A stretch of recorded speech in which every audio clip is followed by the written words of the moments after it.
नमस्कार सर्वांना, माझ्या व्हिडिओमध्ये तुमचं स्वागत आहे। तर पितृपक्षातील एका कावळ्याची गोष्ट आज मी तुम्हाला सांगणार आहे। तर ती ऐकण्यापूर्वी माझ्या चॅनेलला सबस्क्राईब करायला विसरू नका। पितृपक्षात एकदा एक कावळा अगदी चिंतेत होता। त्याचं नाव कालू। कालू पिढ्यानपिढ्या आपल्या कुटुंबासोबत पितरांना अन्न देणाऱ्या लोकांच्या घरी जात होता। पण यावर्षी काहीतरी वेगळं होतं। कालू पाहत होता की गावातल्या काही घरांमध्ये पितृपक्ष साजरा करणं कमी झालं। कालूने ठरवलं की तो या समस्येचं उत्तर शोधणार। एका घरात तो थांबला जिथे शंकर आणि लता राहायचे। शंकरच्या आईवडिलांचं काही वर्षापूर्वी निधन झालं होतं आणि त्यांनी नेहमीच पितृपक्ष अगदी श्रद्धेने साजरा केला होता।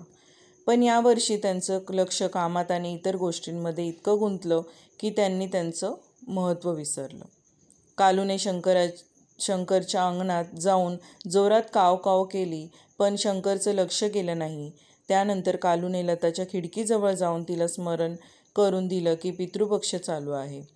लताला हे लक्षात आलं आणि तिने शंकरला सांगितलं। त्याला जाणवलं की त्याच्या पितरांना अन्न देण्याची परंपरा विसरून चालणार नाही।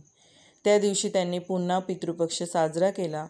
अन्न, पाणी आणि इतर गोष्टींनी पितरांची पूजा केली। कालू खुशीत त्या अन्नावर ताव मारत आकाशात उंच उडाला। त्याला समाधान होतं की त्यांच्या प्रयत्नामुळे पितराचं स्मरण झालं। कालू हा अगदी हुशार कावळा होता। पितृपक्षात तो नुसताच अन्नासाठी फिरायचा नाही, तर लोकांना त्याच्या कर्तव्य आणि परंपराची आठवण करून द्यायचा। त्याच्यासोबत अनेक किस्से होते ज्यात त्याने वेगवेगळ्या घरांना मदत केली होती। पहिला किस्सा, हरवलेलं अन्न। एकदा एक लहान मुलगा राघव, ज्याचं घर अगदी छोटं होतं, त्याच्या आई पितरांसाठी खीर आणि पुरणपोळी बनवली होती। ती आई खूप श्रद्धाळू होती, पण अचानक दिवशी त्याचं कुत्रं खीर चाखून बसलं आणि अन्न खराब झालं। राघवची आई खूप नाराज झाली आणि विचार करू लागली की आता काय करायचं।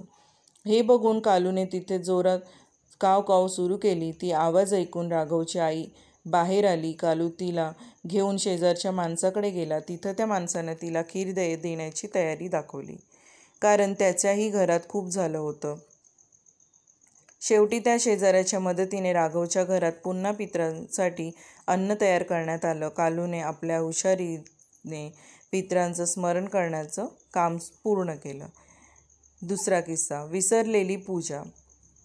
एका वेळी शहरातल्या श्रीमंत घरात मोठं लग्नाचं आयोजन चालू होतं। त्या घरात पितृपक्षाच्या काळात खूप मोठी लगबग होती, त्यामुळे घरातल्या लोकांनी पितरांची पूजा करायची विसरली।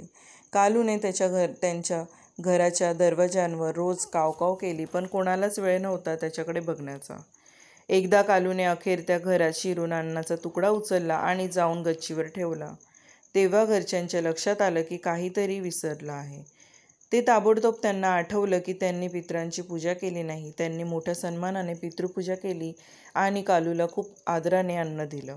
कालूला मनापासून आनंद झाला की त्यांच्या प्रयत्नामुळे पितराचं स्मरण झालं। तिसरा किस्सा, देवळाच्या पुजाऱ्याची गोष्ट। एका छोट्या गावात एक जुने देऊळ होते, जिथे एक वृद्ध पुजारी रोज पूजा करत असे। पितृपक्षातही तो पितरांसाठी विधी करत असे, पण त्याचं शरीर आता थकलेलं होतं। एकदा त्याला जास्तच थकवा आला आणि त्याने पितृपूजा थोडी कमी केली। कालू नेहमी त्या देवळाच्या भोवती उडत असे आणि त्याला हे लक्षात आलं की पुजारी आता नीट पूजा करत नाही। त्याने देवळाच्या बाजूला एकत्र झालेल्या गावकऱ्यांकडे जाऊन काव काव केली आणि त्यांच्या लक्षात आलं की काहीतरी चुकतंय। गावकऱ्यांनी पुजाऱ्याला विचारलं आणि जेव्हा त्याला हे समजलं की पुजारी थकले आहेत, त्यांनी एकत्र येऊन पितृपूजा पुन्हा केली। कालूने पुन्हा एकदा आपलं काम यशस्वीरित्या पूर्ण केलं। या प्रकारे कालूचे ध्येय फक्त स्वतःसाठी अन्न मिळवणं नव्हतं, तर तो लोकांना त्यांच्या परंपराची आठवण करून देत असे। त्याच्या हुशारीने आणि जिद्दीने अनेक कुटुंबाची मदत झाली आणि तो प्रत्येक वर्षी पितृपक्षात आनंदाने फिरत असे। तर ही होती पितृपक्षातील एका कालूची गोष्ट। तर तुम्हाला कशी वाटली? आवडली असेल तर लाईक करा, शेअर करा, सबस्क्राईब